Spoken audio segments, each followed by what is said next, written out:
When you hear the word sports car, what comes to mind?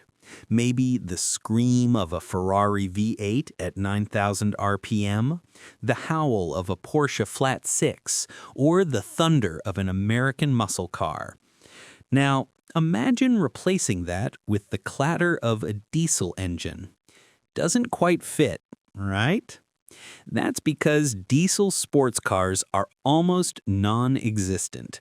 And while diesels dominate trucks, SUVs, and even endurance racing, they've never really captured the heart of sports car enthusiasts. Today, we're going to explore why diesel sports cars don't exist in any significant way, what makes them impractical for performance, and the few rare times automakers tried to make it work. Before we get into diesel specifically, let's define what makes a sports car, well, sporty. It's not just about speed. Sports cars are built for high revving power that keeps building as you accelerate. Instant throttle response. The engine should feel alive and eager. Lightweight design to stay agile on the road or track.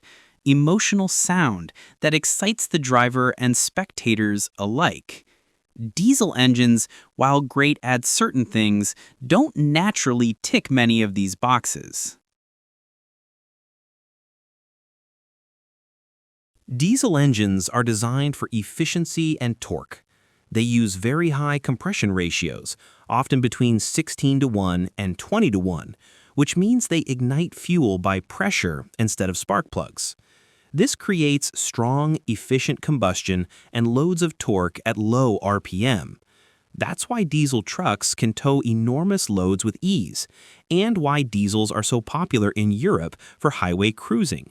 They sip fuel and pull hard without revving high. But here's the trade-off. Narrow power band.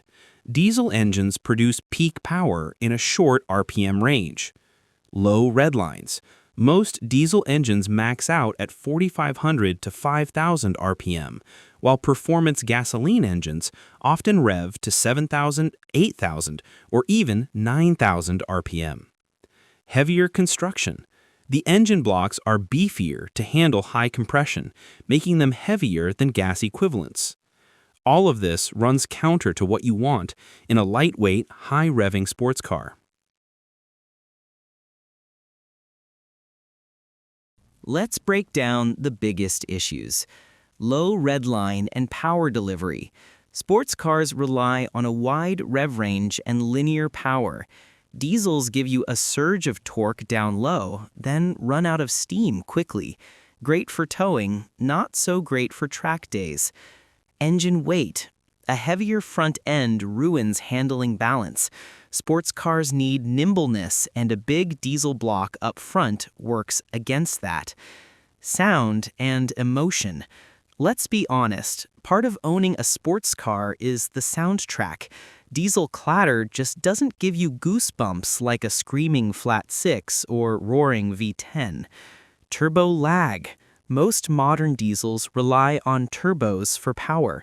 While twin-turbo setups reduce lag, diesels still don't offer the razor-sharp throttle response sports cars demand.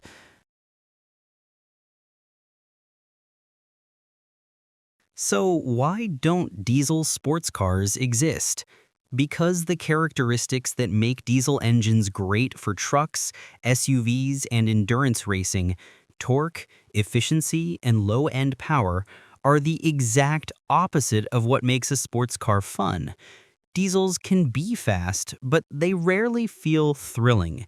And when it comes to passion, sound, and excitement, gasoline, and now electric, will always steal the spotlight. What do you think? Would you ever drive a diesel-powered sports car if someone built one today? Or should diesel stay in the world of trucks and big tourers where it belongs? Drop your thoughts in the comments. And don't forget to like, subscribe, and hit that bell for more deep dives into the world of cars.